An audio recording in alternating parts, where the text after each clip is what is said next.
નમસ્કાર મિત્રો, તમે જોઈ રહ્યા છો ગુજરાત પ્રાઇમ ન્યૂઝ, જ્યાં અમે તમને બતાવીએ છીએ ગુજરાતની સૌથી તાજી, મહત્વની અને ધરાતળની ખબર, તે પણ સૌથી ઝડપથી અને વિશ્વસનીય રીતે. ચાલો વિલંબ કર્યા વગર શરૂ કરીએ ગુજરાતની આજની 25 મોટી અપડેટ્સ, ખાસ કરીને તમારા માટે. અને વિડિયો આગળ વધારવા પહેલા અમને કોમેન્ટમાં જરૂર જણાવો કે તમે ગુજરાતના કયા જિલ્લામાંથી અમારી સાથે જોડાયેલા છો.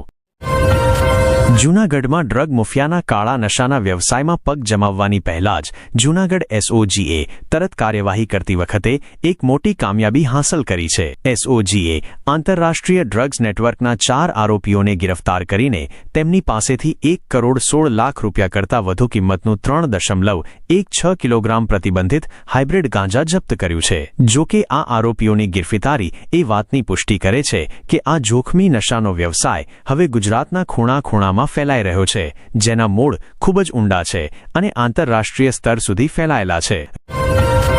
રાજ્યની રાજધાનીમાં વાઇબ્રન્ટ મહોત્સવ અને અન્ય મુખ્ય કાર્યક્રમો દરમિયાન જાહેર જગ્યાઓને રંગબેરંગી ફૂલોથી સજાવવામાં આવે છે. શહેરના મુખ્ય માર્ગ સુધી મર્યાદિત રહેલ ફૂલની શણગાર દેશ-વિદેશના ગૌરવવાન વ્યક્તિઓનું મન મોહવામાં સફળ રહી છે. તેથી નાગરિકોને વિશાળ પાયે ફૂલોનું રંગીન વિશ્વ માણવાનો અવસર આપવાનો હેતુ રાખી ગાંધીનગર નગર નિગમે એક પુષ્પ પ્રદર્શનીનું આયોજન કર્યું છે. Institute of chartered accountants of ઇન્ડિયાએ સપ્ટેમ્બર સત્રની ફાઉન્ડેશન, ઇન્ટરમીડિયેટ અને ફાઇનલ પરીક્ષાઓના પરિણામો જાહેર કર્યા છે. ICAIએ નિર્ધારિત સમય કરતાં પહેલા પરિણામો જાહેર કર્યા છે. રાજલક્ષ્મીએ ફાઉન્ડેશન પરીક્ષામાં ટોપ કર્યું છે. નેહા ખાનવાણીએ ઇન્ટરમીડિયેટ અને મુકુંદ આગીવલે ફાઇનલ પરીક્ષામાં સ્થાન મેળવ્યું છે. રાજકોટના ઉમેદવારે જીગર રચ્છે ફાઉન્ડેશનમાં ભારતમાં પાંકે 20મી રેન્ક હાંસલ કરી છે અને કૃતિ શર્માએ CA ઇન્ટરમીડિયેટમાં બીજી રેન્ક મેળવી છે. કૃતિ શર્માને 503 અંકો મેળવના છે. કૃતિ શર્માએ માત્ર 2 અંકોને કારણે પ્રથમ રેન્ક ગુમાવી છે. સામાન્ય રીતે ભાજપ પક્ષને સંયમી અને અનુક્રમી પક્ષ ગણવામાં આવે છે, પરંતુ અહીંની રાજકારણમાં ક્યારે શું ઉલટફેર થાય છે તે નિશ્ચિત નથી. હાલમાં જ્યારે ડભોઈ APMCમાં ચૂંટણી થઈ રહી છે, ત્યારે ધારાસભ્ય શૈલેષ સોટા મહેતા એ સ્નેહમિલન કાર્યક્રમમાં વિરોધીઓની મદદ કરી રહેલા ભાજપીઓને મોચો ચૂકી ઓપન મંચ પરથી પડકાર આપ્યો અને કહ્યું કે તેઓ એક પણ બેઠક કેવી રીતે જીતી શકે તે બતાવો. સાથે જ તેમના નામ પણ તેમના પાસે આવી ગયા છે અને ચૂંટણી પછી ખબર પડશે કે ભાજપના વિરોધમાં જઈને તેમને શું મળ્યું.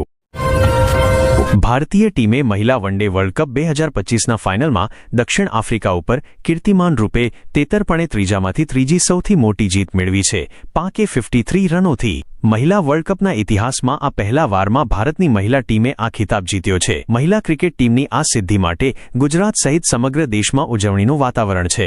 દિવસે રાત્રે અમદાવાદ, સુરત, વડોદરા સહિત અનેક શહેરોમાં લોકો રોડ પર ઉતરી આવ્યા અને મહિલા ક્રિકેટ ટીમની જીત મનાવી. લોકોએ તિરંગા લઈને બાઇક રેલી પકડી અને કેટલાક લોકોએ ફટાફટ ફટાકડા ફોડ્યા અને આતિશબાજી કરી.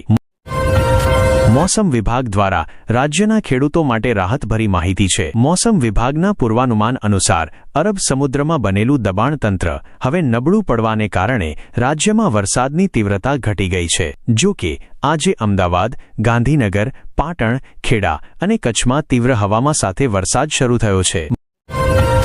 માનવતા અને ફરજનું અનોખું મિલન પારડી પોલીસની 101 ટીમ દ્વારા સાકાર થયું છે. પારડી પોલીસ સ્ટેશનમાં કાર્યરત 101 ટીમને એક નાગરિકે માહિતી આપેલી કે પારડી દામિનીઝા માપા રાજમાર્ગ પર એક અસ્થિર માનસિક સ્વાસ્થ્ય ધરાવતા વૃદ્ધા રસ્તે ભટકી રહી છે. એક વ્યક્તિએ 101 ટીમને જાણ કરી અને ટીમે તેને ઘરમાં પહોંચાડ્યું.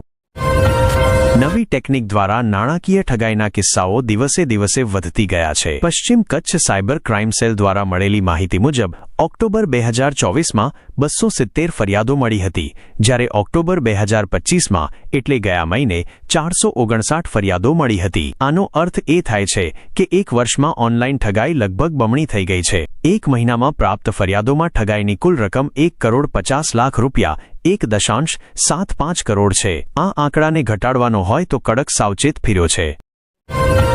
ગાંધીધામ સ્થિત સહાયક કંપની અંગડિયા ફર્મના મેનેજરને લૂંટના ઇરાદે બંદૂકની નોક પર અપહૃત કરવાની તે જુલાઈ માટેની ઘટનામાં પોલીસે એક આરોપી શ્રવણસિંહ લક્ષ્મણસિંહ સોઢાને રાજસ્થાનથી ઝડપી કર્યો અને કોર્ટમાં રજૂ કર્યો. ઓછીકાલી રિમાન્ડ પર લેવામાં આવેલ આરોપીને ઘટના સ્થળે લઈ જઈને પોલીસે ઘટનાનું પુનઃનિર્માણ કરાવ્યું.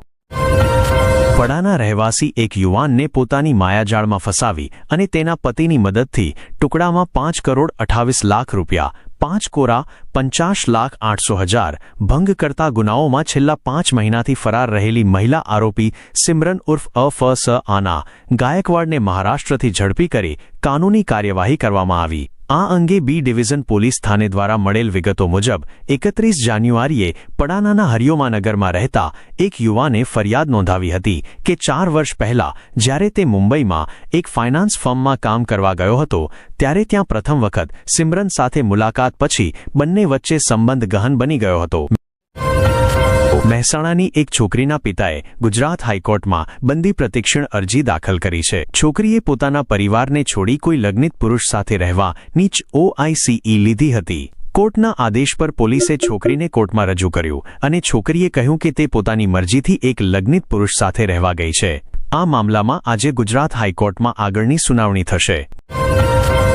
ગઢસીસા સ્ટેટ હાઈવે પર આપણડવીથી 4 કિલોમીટર દૂર રૈયાણ પટિયા ચોકડી પાસે નવી પુલિયાનું કામ ચાલી રહ્યું છે. કામ દરમિયાન સંબંધિત કોન્ટ્રાક્ટરે સડકના મધ્યમાં 15 ફૂટ ઊંડો ખાડો ખોદી નાખ્યો હતો, પરંતુ ત્યાં કોઈ ચેતવણી બોર્ડ, સિગ્નલ લાઇટ અથવા બેરિયરના વ્યવસ્થા ન હતી. રાતના અંધારામાં એક બાઇક સવાર યુવાન તે ખાડામાં પડવાથી મોતને ભેટી ગયો. આ દુઃખદ ઘટનાથી ગામમાં અને પરિવારમાં શોક છવાઈ ગયો છે. અંજાર નગરપાલિકાના મુખ્ય અધિકારી તુષારભાઈ ઝાલારિયાના સીધી દેખરેખ હેઠળ અંજાર શહેરના વિવિધ વિસ્તારોમાં તડબવતા દબાણો હટાવવામાં આવ્યા. આજે સવારેથી સાંજ સુધી સતત કડક કામગીરી સાથે લગભગ 14 સફાઈ કરતી દબાણો દૂર કરવામાં આવી. નવસારીમાં એક ગ્રાહકે છેલ્લા 8 દિવસથી ભારત ગેસ દ્વારા ઓનલાઈન ગેસ સિલિન્ડર બુક કરી હતી, પરંતુ તારોટા બજારમાં ગેસ ઓફિસના મુલાકાત પછીની કોઈ અસરકારક જવાબ ન મળતા લોકોમાં ગુસ્સો ફાટ્યો જ્યારે તેમને કહેવામાં આવ્યું કે સિલિન્ડર 2 વધુ દિવસ પછી જ વિતરિત કરવામાં આવશે. ગણદેવી થાના સીમાના ગદડત ગામ નજીક એક ટેમ્પોના ટક્કરમાં નવસારીના એક યુવાનનું મોત થયું.